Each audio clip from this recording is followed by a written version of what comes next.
Hi there and welcome to Lorena's Labyrinth. My name's Anna Pirelli. The comments that you see here are my views, beliefs, opinions, and sometimes they are not even my fully formed views, beliefs, and opinions. However, they are my understandings. Please do retain an open mind and reflect on any of the content and your comfort levels. If your views differ, please feel free to leave a comment. Also remember, it is possible to disagree in respectful ways. My way is not necessarily your way and vice versa. You might also find that some of the content on this playlist in regard to spiritual or universal laws, it resonates with you, meaning it feels right to you, while other laws may not feel right or they may not feel comfortable. If this is the case, the information is either not right for you or it is not right for you right now, and it might never be right for you at any given time. It really doesn't matter.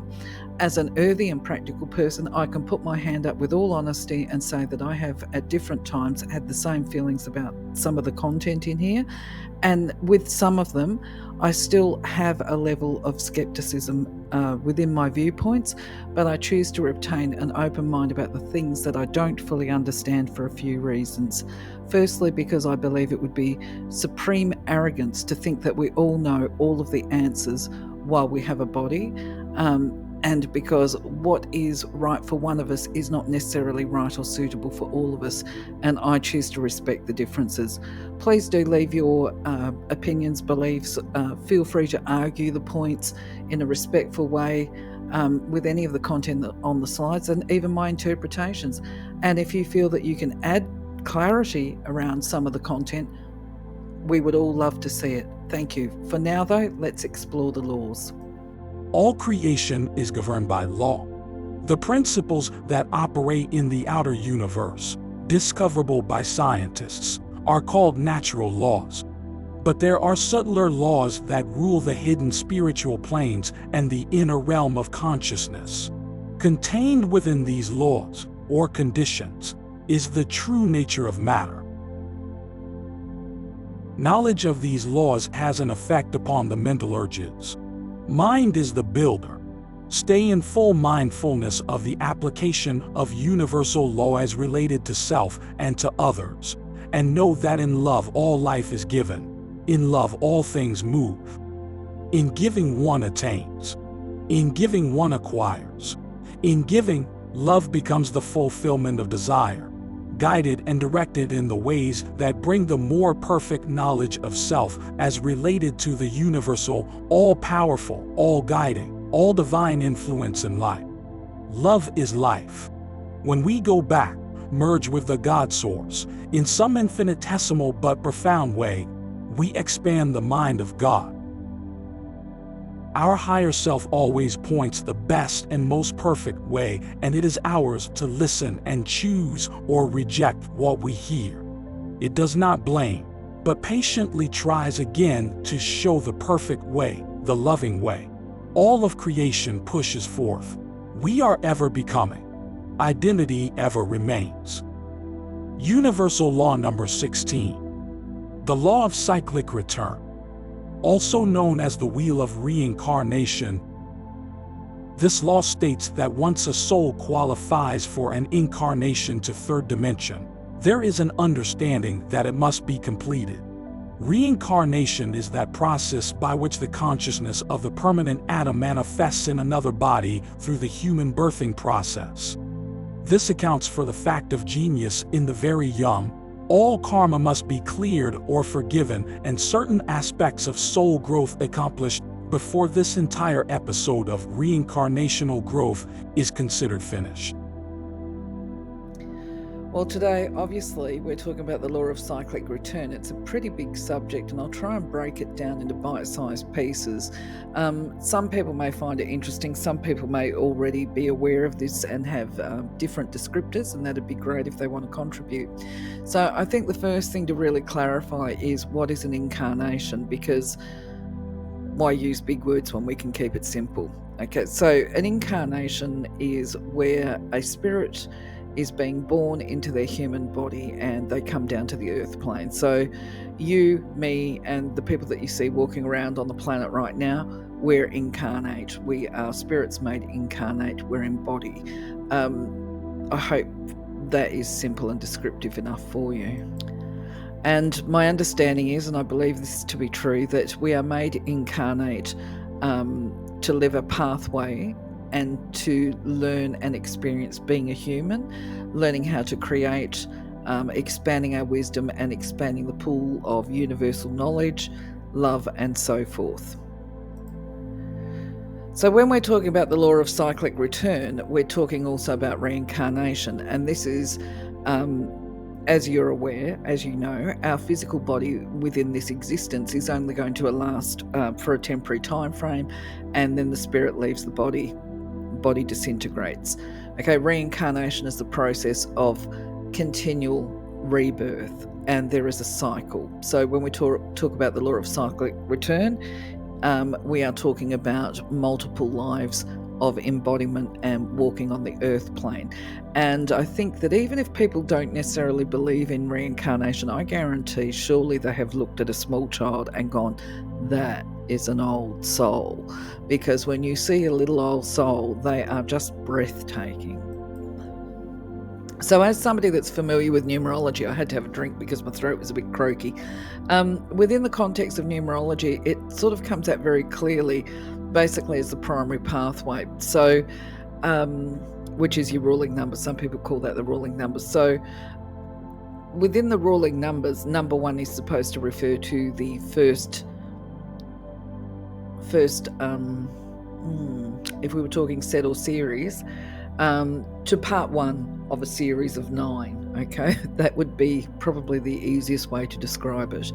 Now, the relevant point too is that within each physical lifetime of embodiment or incarnation, we're going to accumulate karma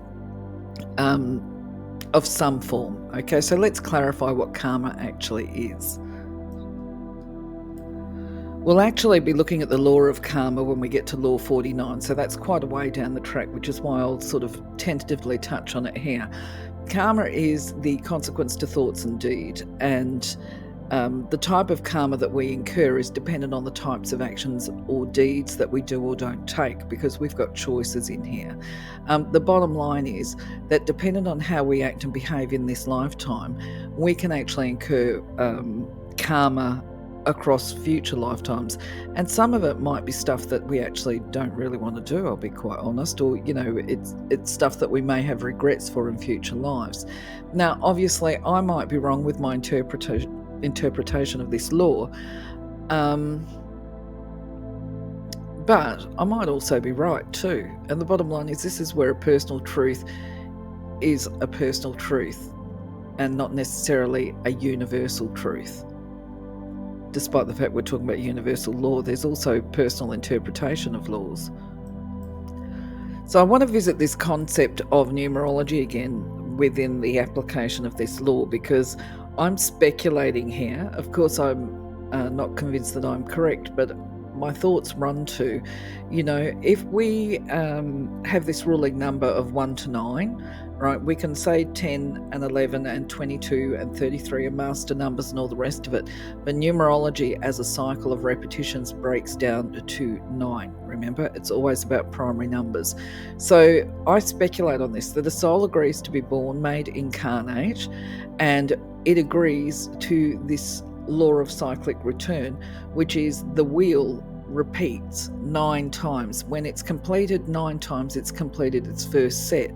Now, if we were to apply the fact that there is a cyclic return, we're not going to stop on one evolution of the wheel for birth on the earth plane, right? So to me, it kind of says that each one of us that is working on walking the planet today, that we're at some stage within this cycle, right? And just because our ruling number might be a 2 or a 3, or it might be a 9 or an 8, right? If we're on the first repetition, we're going to be a younger soul than somebody's on a further one. And so this is a bit of logical rationale applied to this process. I am speculating that each one of us, when we agree to be born, that we're actually agreeing to 9 repetitions. And that 9 repetitions actually turns out to be 81 carnations. I could be wrong, I might be right, but I think I hope that makes sense. So I'm going to say this again. We come down, we agree to a set of 9, but if we're talking about divine energy, then there has to be 9. This is where my logic is running to, which means that 9 9s are 81. So we agree to be born 81 times. I could be wrong, and I'm splitting hairs here. So let's go on, because what I do believe is that what this law is saying, that we agree once we decide that we're happy to become incarnate and to go through the process of reincarnation, that we're agreeing to a flat 81 lifetimes, right? But the way we live our lives and the karma that we incur might mean that we actually end up serving, well, we are serving humanity and the divine by coming down to the earth plane. We might end up serving a lot longer than 81 lifetimes, depending on what we have done or haven't done. So I'm just going to explain what this might look like, because it involves the law of karma, and this is why they talk about clearing karma. And this one might hit a nerve for people. Okay, my understanding is that to have a fullness and completion of the soul, that we have to have that full experience. Now, if let's say that in one of my lives, actually, do I have to personalize it? I don't really want to personalize this. Okay, let's say a person murdered somebody, whether deliberate or by accident or misadventure or whatever, right? They are going to incur negative karma. Now, we all know somebody on the earth plane. I know plenty of people that say, justice didn't prevail, that person got away scot-free. That might look like that's what's happened on this life plane, but my understanding is that they will have to pay the piper at some point in time, and this is this clearing of karma. So my understanding is that if a person murders somebody, at least with the murder aspect, if their murder victim had family members like a sister and a brother and all of this kind of stuff, the people that grieved and really felt the pain and the loss of that victim, the murderer is going to experience in future lifetimes what it's like to be the victim of a murderer, what it is like to be the brother or the sister or the mother or father of a murder victim, so that their soul fully understands the implications and that emotional stuff that is involved with that. So I'm not sure if that makes people feel better, but where I'm trying to go with this is they might have agreed to a flat 81 to start with, but by the time they're working through their karma, it might end up being much longer or many more lifetimes that they've got to come down, because I interpret this law as saying that there has to be this cycle, whether it's 9, I don't think it's 9, I think it's 81, plus the freeing themselves of karma and consequences before they are liberated as a soul to have further choices on a universal level as to what they're going to do and where they want to go next, because spirit also has free will.